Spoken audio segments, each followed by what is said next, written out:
बूझता हमरा खिलौना एहने ओने फेंकता सगरौलौना चौका के बूझता हमरा खिलौना एहने ओने फेंकता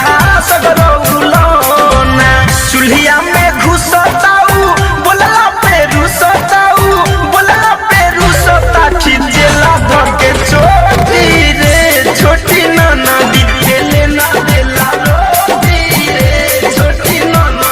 चोली में खेले गोटी रे ए छोटी नाना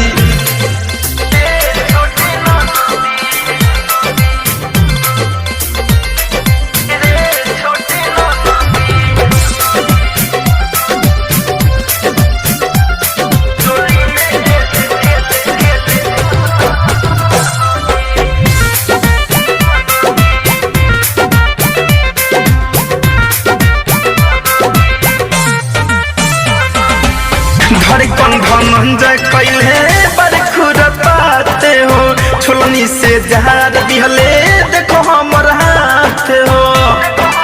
ए ननद अभिनव चंदन कैले बड़ खुरपाते हो छोलनी से